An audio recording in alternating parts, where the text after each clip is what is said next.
short films online and also a feature that we're getting ready to release 2 months from now. Had a really, really good run on the fest circuit, over 20 fests, 8 awards, and the YouTube channel currently is at almost 10 million views and 240,000 subscribers. I'm Peter Facinelli. I'm an actor, writer, director, producer. I've been acting for 20 years and directed my first feature last year, so I'm really excited about that. I'm excited to be here at the first, Mammoth Film Festival. I think it's really exciting what you guys are doing, and I'm happy to be on the judge panel. I'm Suzanne Weinrt, and I'm a writer-producer from Austin, Texas, and very excited to be here. And that's it. I have no followers on YouTube.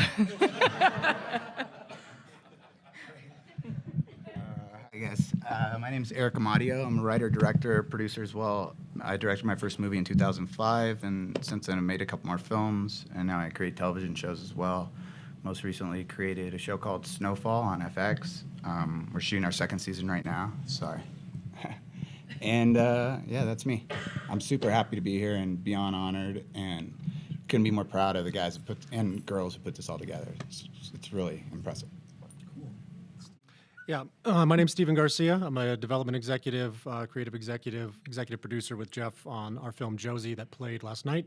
I develop things. Yeah, it's good turnout. So we develop everything from digital series to, I guess, television as well, non-scripted television. So play in a lot of fields.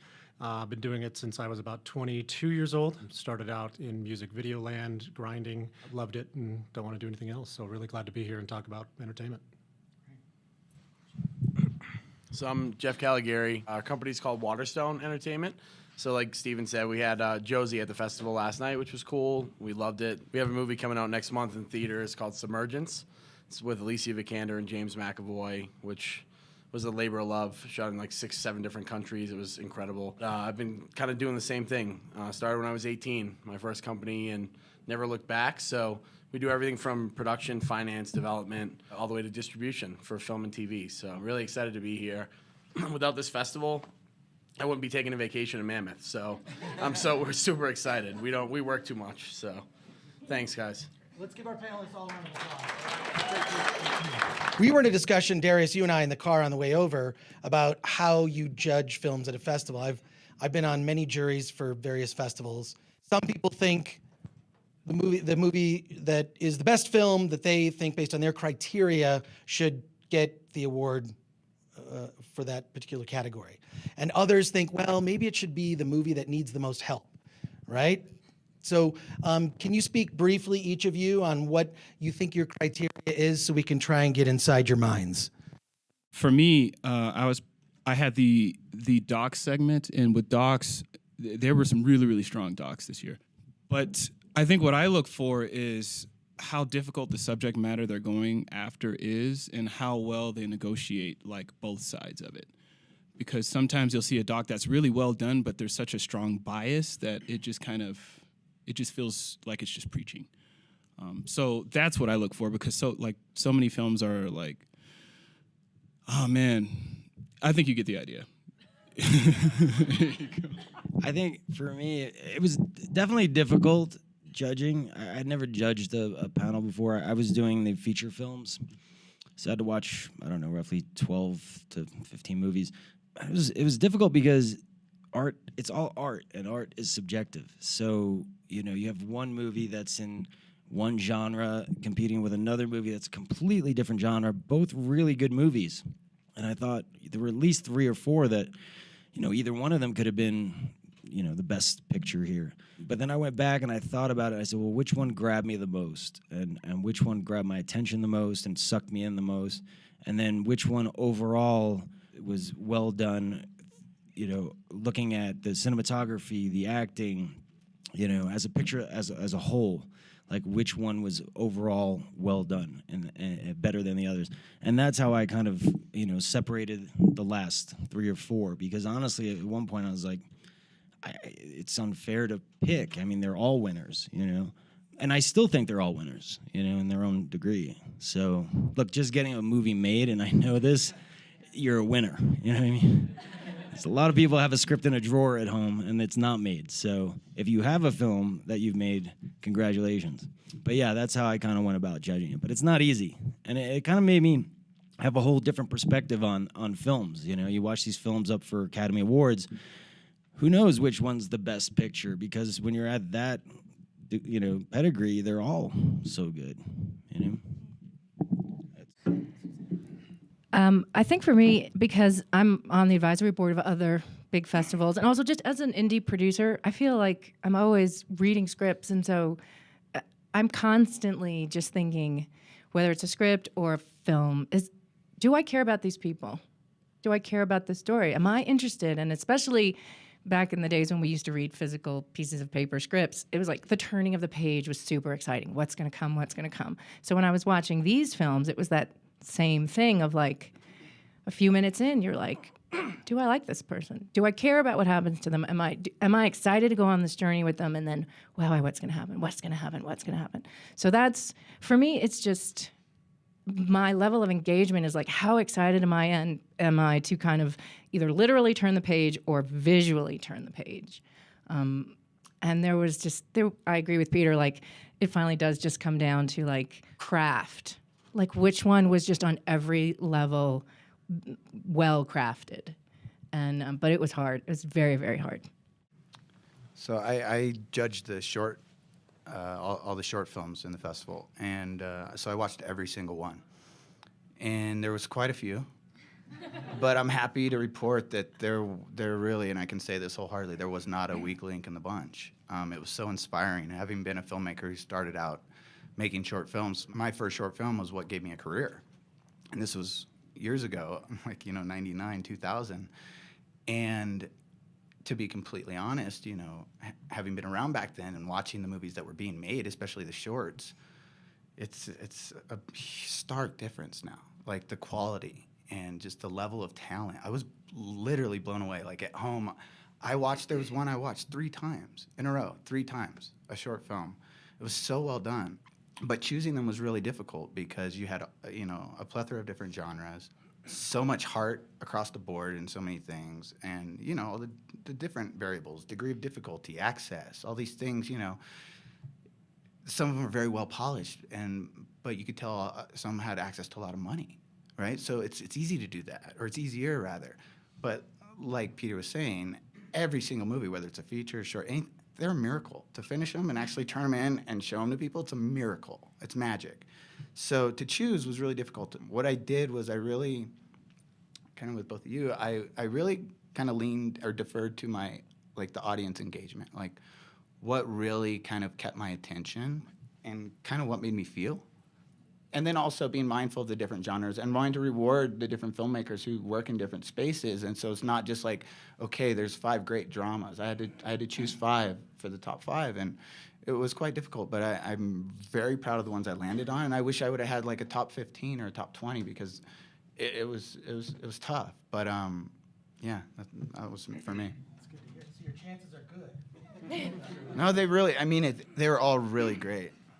Yeah, I was, I'll second that. I had to watch 96 short films, like Eric did.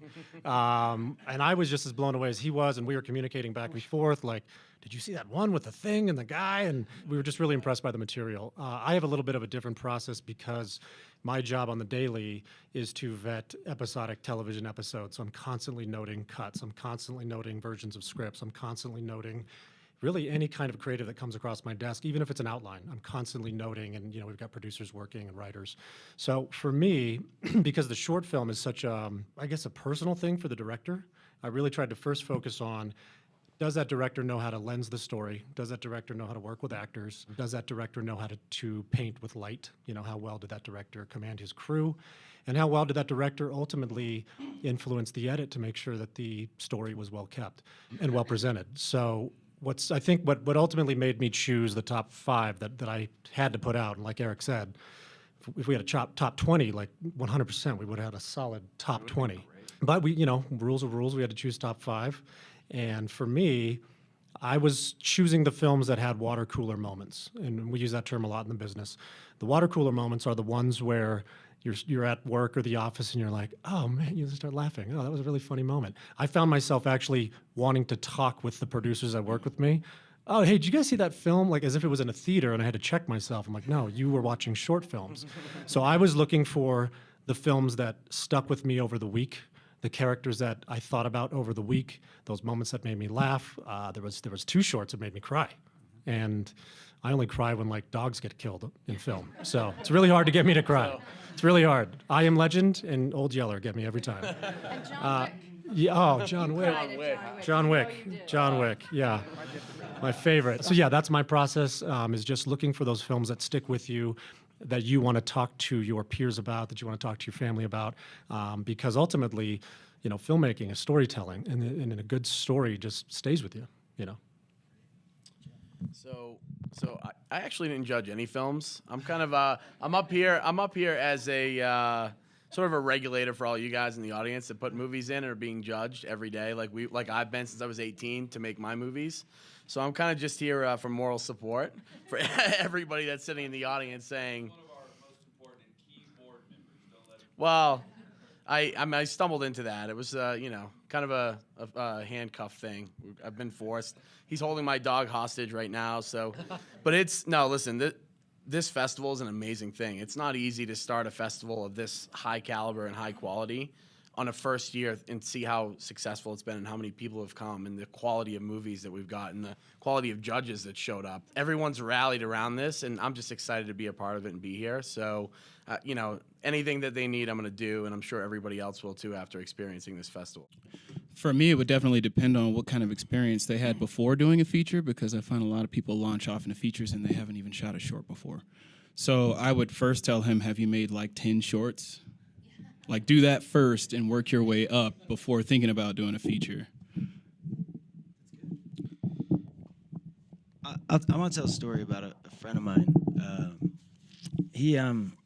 A good friend of mine, he had this movie that he wrote. Phenomenal script. He kept talking about making it, and he wanted to make it for $2 million. And it was a kind of a road trip movie. A lot of it took place in the car. I said, you know, you don't need $2 million. You could probably do it for less. He said, yeah, but to do it right, I want to make it for $2 million. And he talked about it for about a year. Couldn't raise the money. And then finally, there was somebody in Europe that wanted to give him $500,000 to make the movie. And I said, he said, you know, I'm just not sure if I should take that money and do it at that low of a budget. He said, you know, I think I should hold out and make it for $2 million. I said, look, you could not make it right now. And then next year, we'll be having this conversation about how you want to make this movie for $2 million. I said, or you could go make that movie for $500,000, make it the best you can be. And by the time you finish that, you could have your next script, you know, up and writing it, you know. So just make the movies. Stop talking about it. Like, find a way to make it. Because even at people that have 10 million are like, man, I wish I had 30 million. You know? So everybody wishes they had more. So make it for what you can make it. Get it out there. Make it the best you can be. And then make another one. But talk is like, it's so, if time goes by and to keep talking about, doing it, just do it. That's my advice. So if my friend was making his first one, I wouldn't have much advice except for congratulations, man. Go kill it. Did he make it? Yeah, he did. Oh. It's in post. I would just say, and I've seen it happen, so if it's not working on the page, it will not work on the screen. It just won't. And I've seen so many movies that were not working on the page. The writer-director was told it was not working on the page. They sat in an environment where they were told by other writers and directors it was not working on the page, and they went and made it, and it failed. And it was a waste of everyone's time and money. And so if you put 10 people in a room and all 10 people tell you your ending isn't working, they may not have a viable alternative, but if 10 people tell you your ending isn't working, your ending is probably not working. And that's on the page. So if it's not working on the page, it will not work on the screen. That's my honest. And I tell that to my friends all the time because my friends are in the movie business. So.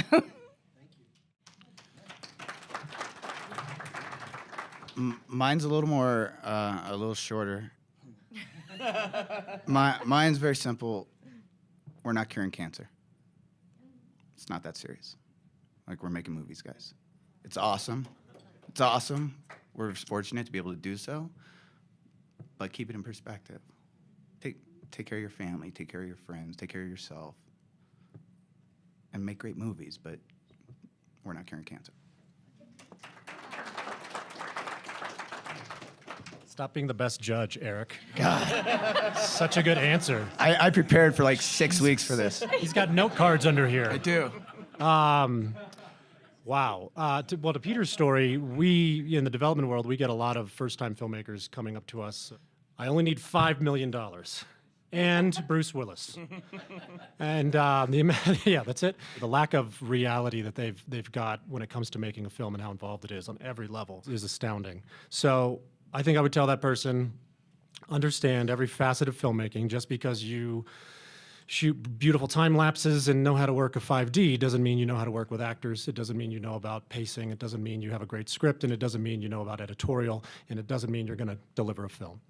And I would also explain to them this process from script to raising money to delivering a final DCP is probably going to be 2 to 3 years of your life, and you better love it. You better treat it like your firstborn baby, or else it's going to die.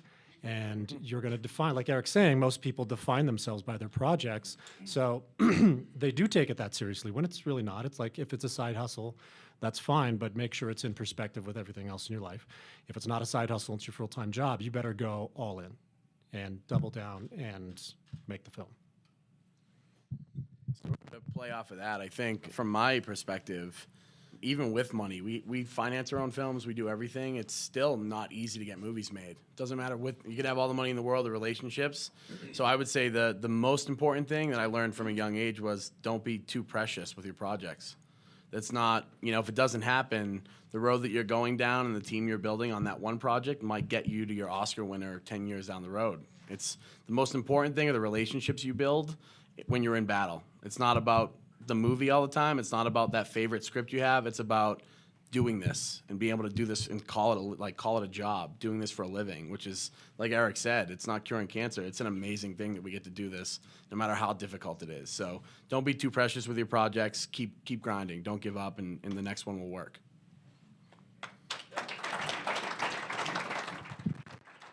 Someone come up here and sit in this chair and tell us about your project, where you're stuck, and how we could help you. These guys have access to financing. There's great advice across the board on this panel. Come up and sit in this chair. Who will be first? First of all, give this guy a round of applause because he came up. I just want to point something out. He came up and sat in this chair. Why did you stay in yours? Number one, you take a risk. You put yourself forward. So he just demonstrated the piece of advice I would give you is to go for it when the opportunity presents itself. But tell us about yourself. Tell us about your project. My name's Nikhil Melichek. I directed a short film, which you guys might have seen, called Jack and Jill. And I'm here with Melissa, who plays Jack in that film. And I'm also here with 2 of our executive producers from the film, and we've been working on a new project together. And it's based off of a novel that Jerry Thompson, sitting over there, wrote. And I have been adapting that novel into a feature over the last year. I know a script goes through 100 drafts. We're through 3, and we've gotten to a point where I feel that it's strong enough to show people who make films and know what a good script is.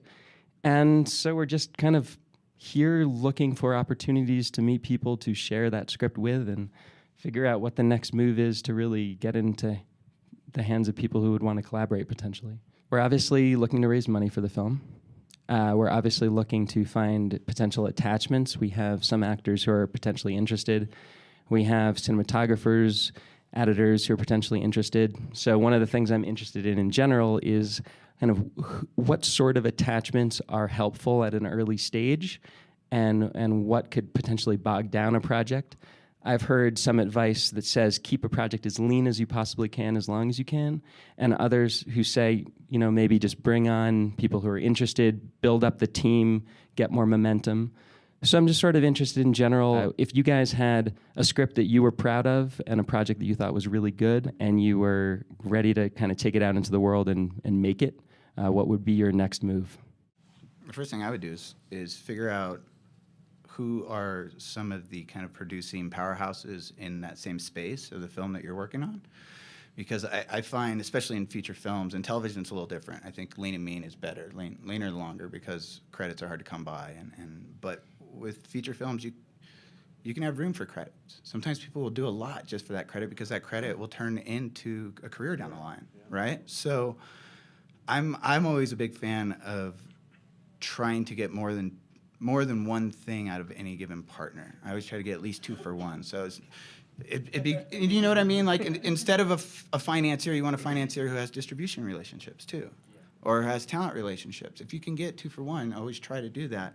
I think what I would do is really kind of target maybe 5, 6 producers, production companies that you guys you like their movies, obviously, and there's someone you'd be interested in potentially partnering up with, and then just cold call them.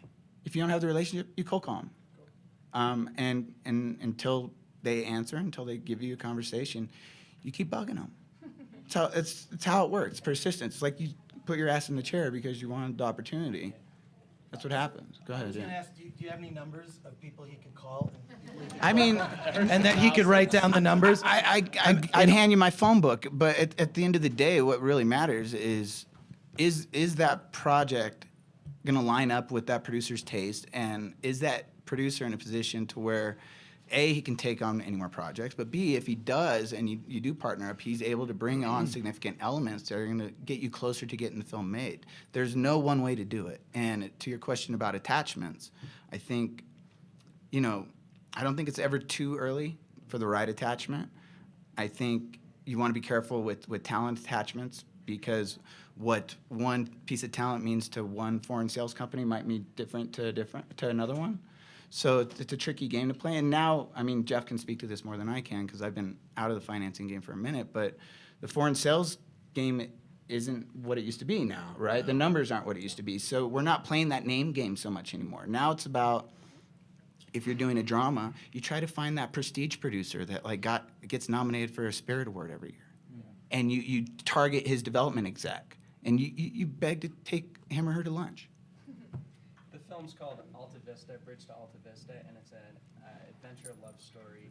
So Okay, it's- these would be my, as Yeah. for those of us who actually raise money, Yeah. okay, so what's You the gotta know what it genre? is. What is It's called it? Bridge to Alta Vista. Okay. It's an adventure love story Okay. set between the shipyards of Houston, Texas, and the jungles of Costa Rica. Okay, so it's Texas, so okay, all right. Talk to me. Let's Yeah. keep. So Your main it's characters funny. are how old? Early Look, I'm sitting forward all of a sudden. early You 20s. okay? Girl and guy. The woman is Present day? 1960s. 1960s. Okay. And Expensive. Expensive, yeah. Keep going. the lead is an indigenous Costa Rican woman. And Okay, that's good. It's based on a tribe that we've been researching for a number of years. Okay. Awesome. Okay. And they're the only tribe that ever fended off the conquistadors and has maintained their identity for 1,000 years. So it's about a Costa Rican girl who has every opportunity within her tribe, but wants to come to America. She comes to America and finds herself in an American nightmare. And she finds one person who cares about her, and he is in prison. So she helps him break out of Huntsville prison in Texas. Huntsville. Now that's Jeff's territory. Come on, did you guys write this after the fact? First of all, let's just talk about how ridiculous this is. First of all, we're checking copyright on this fucking script. Our movie that premiered last night was called Huntsville. We changed the title to Josie. Yes. It was based in Huntsville State Prison originally. But the main character was a Huntsville State. The whole Huntsville thing is State about Prison. Huntsville. So That's my crazy. our investors from Houston, Texas. Suzanne is long been a Texas girl herself in Austin. So that's why if you don't get in front of people, you don't have those connections. You don't find those moments. Well, when we saw your film last night, we were just all looking at each other like, this is unbelievable. Got it. Could this be called Huntsville 2? The return. Love sequels. The return. Yes, Chelsea's right. I'm gonna say this. Getting in front of people is great. Everyone has a story. Everyone has a script, right? We have a development fund as well, looking for projects that have big IP or great stories or original stories that no one has heard, but everyone should see, right? The biggest piece of advice I give people that are starting out is I'm an Italian kid from Boston. I think of it in this way. Like even if I went to my grandmother's house for Christmas or any holiday, we always bring something before you ever ask for anything in return. So if I'm getting a full meal, I'm bringing a bottle of wine to my grandmother. I'm bringing pastry to the barbecue, because you never take in life unless you have something to give in return. It's about give and take. So you have to look at your project whenever you're getting in front of someone as what are you doing for them that benefits them to want to help you in return. And for you, what is that? Well, for me, I give people advice like if you start out with nothing, which we all have, is your cousin might work at a Ferrari dealership and be like, hey, if you read the script, I'll get you a Ferrari for the weekend. It might be something simple like I don't have much, but I will, being a straight up guy and showing people that, dude, this is my passion. I love this. Like, let me take you out to lunch. Let me take you out to dinner. Let me buy you a coffee and tell you why you don't want to miss this. You have to always lead with something. Too often people come to Hollywood, and I was guilty of it as a kid. You expect people are just going to do for you. What can you do for me to make my dream come true? And you just have to change your thinking about that. Yes. Yeah. So here's, by the way, so you just won the prize. You just won the prize because Eric Amadio fell in love with Costa Rica. He was there for what, a month? Your favorite judge. And now he's going back in a couple weeks. So I'm sure one of us would take that trip. Great. So one of you's coming to Costa Rica. You'll be there. And then we're working on the film together. Incredible. I have a question for you. Like, what's your social media looking like? Twitter, Facebook, any of that? Absolute zero at the moment. And I'd love to know at what point you think it's helpful to start. Now, yesterday, the day before yesterday. That's a very good point. Well, I think one thing we skipped over was very important, as you said, he wrote a novel. So there's existing IP, right? So Submergence was based on a novel, the film we have coming out. When is it coming out? I have no idea. Mid-April. Awesome. Yeah. Mid-April, based on a book, gave the producer something to work from. So I first would start in asking you, how many copies of that book sold? Yep. Is that book still in print? If it's not, can you contact the publisher and push for a reprint? My cousin is a lit rep over at Gotham Group. He does directors and writers. He does book deals all day. Gotham Group packaged The Maze Runner. So while they were doing the book, they were selling off the movie rights and sequel rights before the book 3 was even written. So there's companies that really, really focus on existing IP, getting the book out there, tying in with social media, raising your visibility in the marketplace. This book's amazing. This book's amazing. Push it to book circles, Oprah's book club. Raise the visibility on the IP you own, because the script, like we see a million scripts probably every 2 months. So if you're coming in, like Jeff's saying, what are you giving me? Well, you're giving me rights to existing IP that has an existing fan base. Great, okay. That sounds good. That sounds better than the script that's about like the cop from the future who falls in love with the dog. Like, cool, okay, that's something to build on. So I would focus on raising the visibility of the existing IP, because that's where you hold the rights to that. Pushing hard on the social media that'll help raise the visibility in the marketplace. And then researching those companies that specialize in packaging, novels, books, short stories, whatever, and then simultaneously are helping you get that script made. And if I could just add one thing, before you start to ask for the money, again, you have to make sure the script is good. So you should reach out to people that you know can help you just as a courtesy. They don't have to go to Costa Rica for a week, although that'd be great, to read it and give you honest feedback. Because these guys, and we read hundreds of scripts, or I certainly read the first 20 pages of hundreds of scripts every month. And if it isn't there is probably not going to be another opportunity for you to come back to me. So make sure that the material you are sending out to ask people to partner up with you and give you money is the best version of that story. And the other thing I would say is this is really smart. You should go to festivals and you should see who the speakers are and see if they are people that could help you, and invest the money in going to the festival and seek those people out. And it happens at festivals all over. So I would say make that investment in just your career to go to festivals and meet the people that can actually help you. Because face to face, like, I'm gonna remember you now. And if you had just sent me an email or a phone call, Well, Not so Suzanne, much. I'd love to talk later. That's fine. I'll build on that too. Like, I think personal connections are everything. Being able to see you face to face, hear about your project face to face is way different than getting an email from you, and I don't know you from Adam, So, I always joke, I'm like, look, I could have The Departed, and I could bring it to my agents, and they'd be like, yeah, they're just not making gangster movies right now. And then all of a sudden, you get Martin Scorsese on board, and we love this. This is amazing. This is the best thing ever. It's like when you get some attachments that are going to excite people, your project all of a sudden gets elevated, you know, and people take it seriously. And so for me, like getting attachments, getting a producer that's well respected, or an actor that's well respected, any little pieces help, you know, to kind of build on that.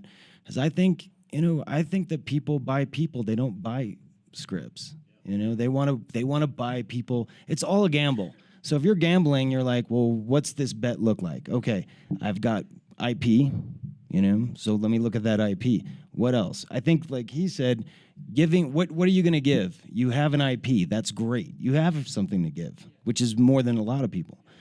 Build on that. So now if you get some kind of producer that has a track record in that space, or, you know, an actor that's worth something, or, you know, cinematographer that's really cool that could put together a lookbook, you know, all of a sudden you're giving like more to them because you're letting them see what it could look like. They're getting the bigger picture. You know, so building even little pieces, just keep on building and bringing some sort of package to people, that's the gift. I really appreciate all of that.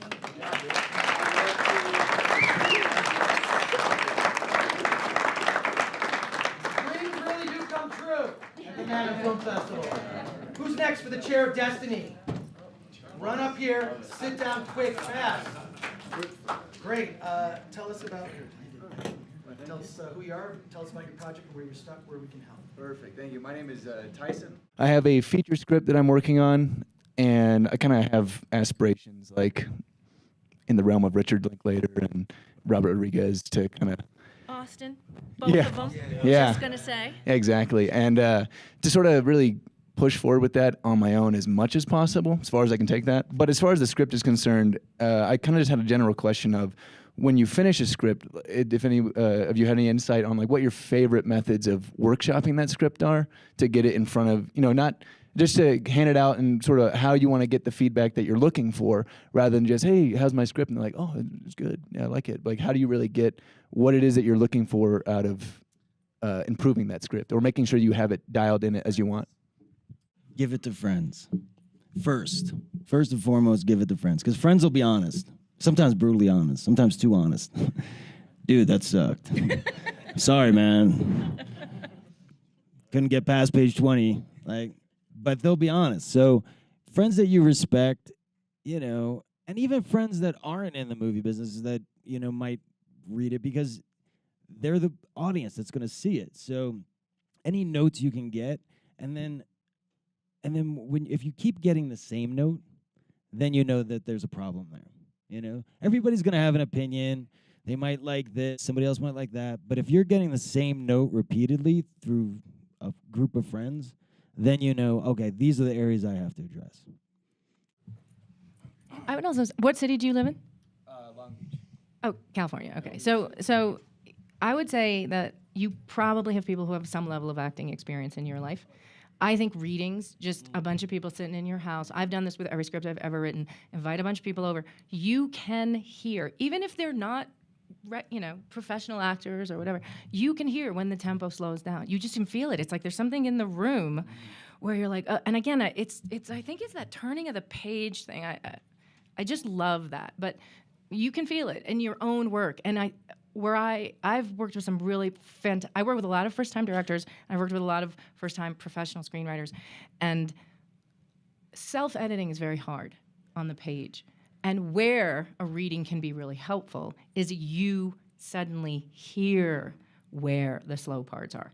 And you can almost feel it with your actors, this sense of like, you just want to get to the next action beat, like, and you just make a note, like, okay, this may not work. And then it helps actually to bring the same actors back if you can and read it again, if they're willing to do that. Or maybe just that one scene or that act or something, but you can really work out your pacing so that, again, when someone else is reading it, and we are mostly reading stuff online now, so, or, you know, on the computer, so you're losing the physical. So you have to make sure that everything is flowing. It's a higher standard now, almost reading it on the computer. So I have just found it's unbelievable to me watching writers that I work with, the drafts that we start with and what we ultimately end up shooting with change dramatically, and much of that comes from readings. So get some people together and hear it out loud. I would also say too, be open to getting feedback from like multiple sources. I mean, people don't like to hear this, but getting script coverage is actually, very valuable. Take it for what it is, though. Don't take it as gospel because they're looking for certain things. But if you're doing like a multi-tiered approach, like if I write a script, I usually set it down and come back to it like a week or two later, and sometimes I can spot things that I didn't spot before. And particularly when you're talking friends, one thing I've noticed is if your story is just not working and a huge part of it is pacing, you'll know that really quickly when people don't make it all the way through the script. So that doesn't mean your work, sometimes it doesn't mean it's bad. It just means your pacing sucks. And you just there's a lot of fat that needs to be trimmed out.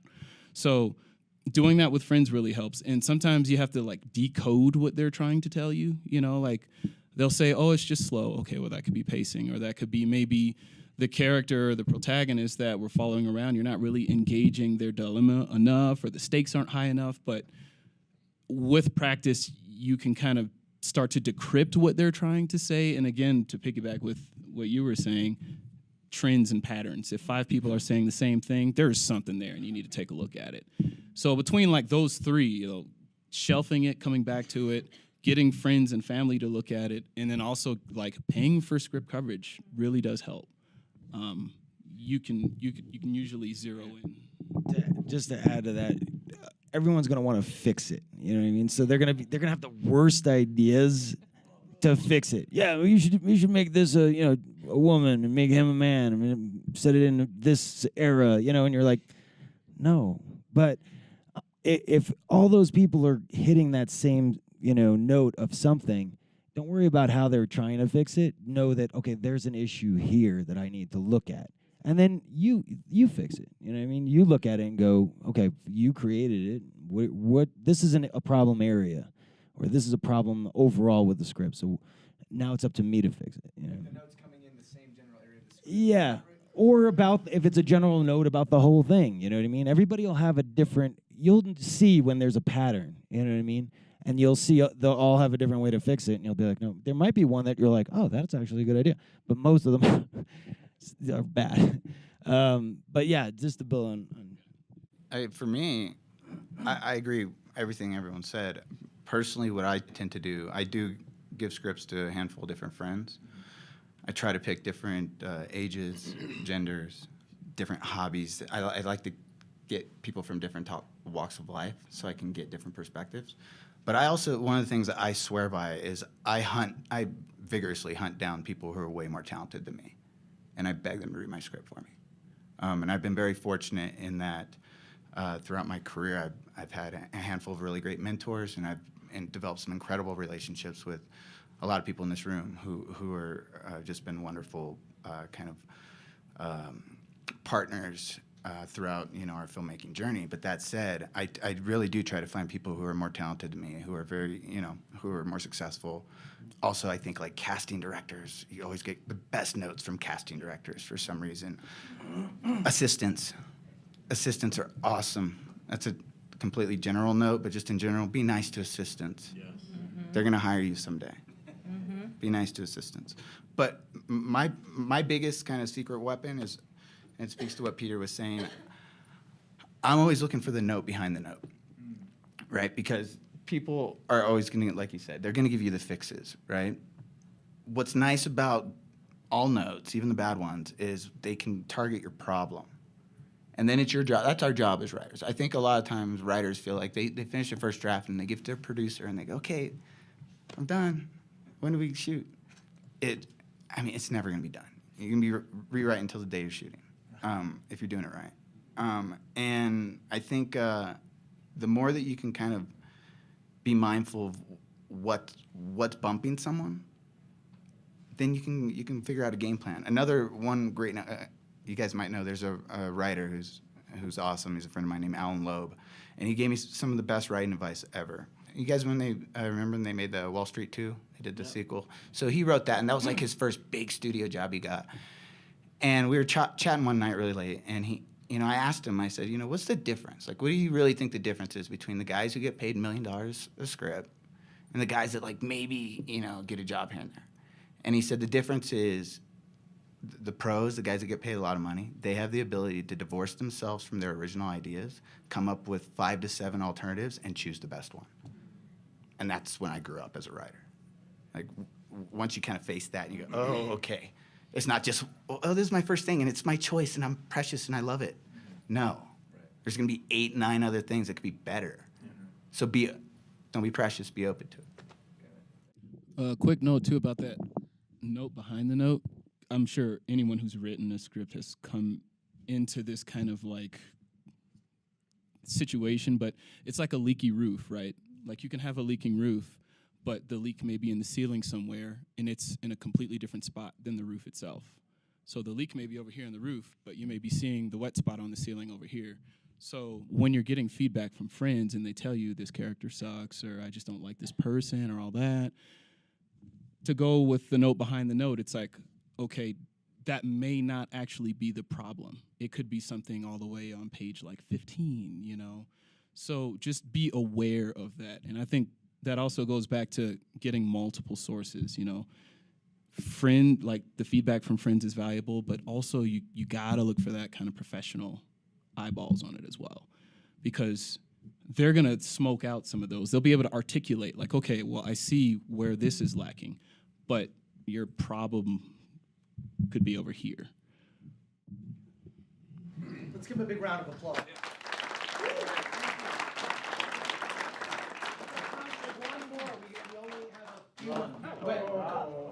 Race for it. We need a lady up there. What if you do a duel? We're doing a duel. I'll be really quick. So I'm Angela DeMarco. I'm here representing Mighty Tripod. It's my production company. Our film, The Son of the Fathers, tonight at 8:30. I'm also an actor in The Fool, in the Women in Film block. But my question is, we just finished our second feature film, and I was the executive producer. I was also the lead actor, because I was sick of waiting for opportunity to come to me or me depend on other people to do it. I'm from Seattle. Our first film, we jumped right on a foreign distribution deal that I will never see another dime again, because they swear I have billboards everywhere and blah, blah, blah, blah, blah. So I guess my question is, because we're about 3 months until we're finished. So we're in post, rockin', great horror film, but kind of in the realm of The Conjuring, strong characters, not just a bunch of TNA and blood. Sorry. You say it like it's a bad thing. But I mean, you know, been there. So I guess it's just this is something, I'm not being precious, this is just, I don't want to get screwed over again. And it's Seattle, so I'll go to AFM again, but like any advice you guys have that's something that, you know, I just might be missing or something besides get in front of the right people or. Oh, I want this all day. Yeah. So there's so many mistakes that people make when they're starting, and it's because there's no right way to do this, right? Everyone has to kick in at some point. Like you said, you're not gonna wait for someone to give you your opportunity, so you decided, I'm gonna be the actor, and I'm gonna finance it, I'm gonna do whatever.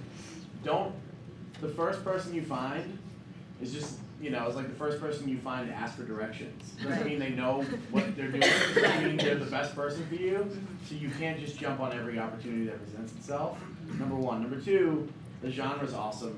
It's even if it's, you know, not the highest quality movie, doesn't matter how, you know, what you're shooting, it's easier to sell genre films generally because there's an audience for it and they don't expect big stars. They don't expect for this to jump off the page. They look for unique things. Like we made a little genre film as a favor to a friend that was nothing budget. I won't even say the budget, but we sold it for 5 times as much with no name actors because it was in the right genre. Seattle's not the problem for you. It doesn't matter where you are. You need to find people that are making the movies that you are wanting to make, right? And study their model. If you look at Paranormal Activity, if you look at Insidious. So Insidious was an $800,000 budget, like held together with duct tape. Everyone was doing favors. They found Aaron Sims, who's an incredible effects guy, to do it for nothing for producer credit. And then they all back end, and they smoked every other movie. And now that created James Wan's career, who now made Fast and Furious. He's directing Aquaman. So it's never about where you come from or how much money you have. It's about finding the right people that are super passionate about your project and making sure that you don't try to do everything yourself. I think like now you know what a bad deal looks like. Right. Right. So you're going to take a win from that. You're Right. going to learn from that. You've put another, stripe on your producer's shoulders, so to speak. So when you go out with this film and you said it's almost done, tour the festival route, raise visibility in the marketplace, hit social media really hard.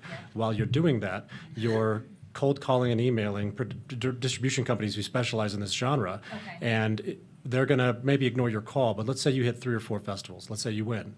Then you actually have some clout with them. For me, if I need to get a hold of an actor, what's funny is like, I'll hit an agent, just cold email them. Hey, looking for this. If they're interested, let's talk.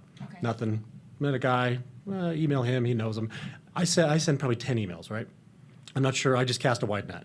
And eventually, when they get to my email and they check my credits, they're gonna say, okay, he's not full of shit, let's call him back. With you said you have a film under your belt. How many do you have now?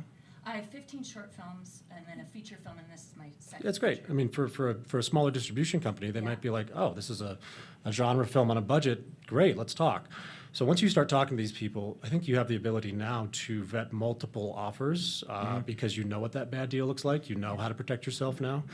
So I would say remove the fear and take the win from now you've been through the bad side. So you're more empowered. So when you first came up here, you were like, oh, I just don't want to get screwed. Well, then don't. Then don't. You have the ability.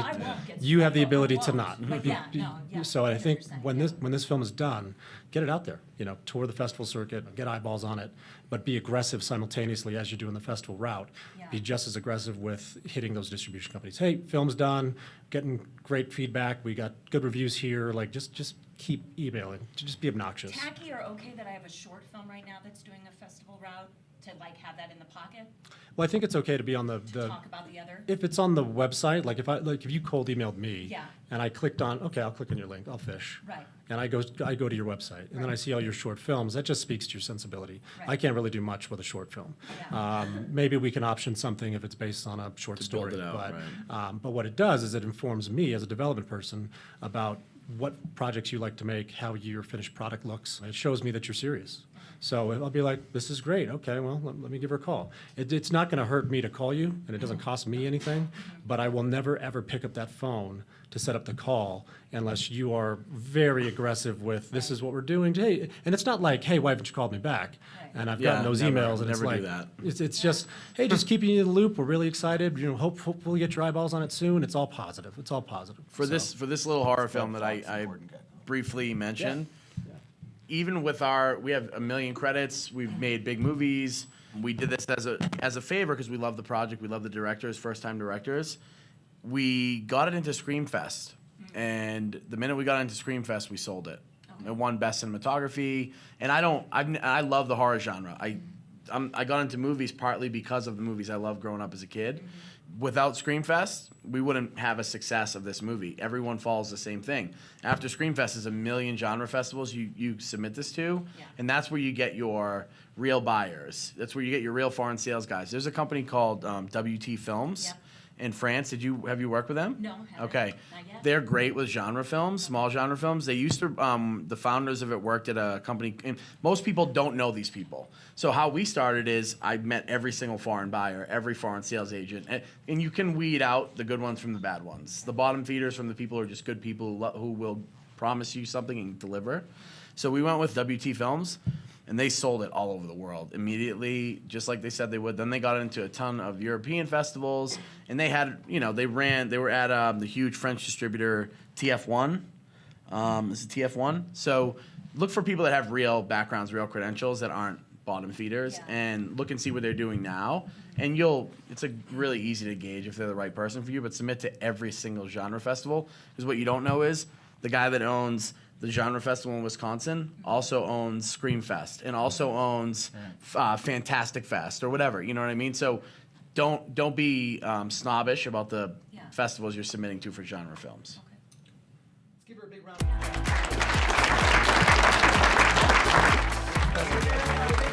Best judge.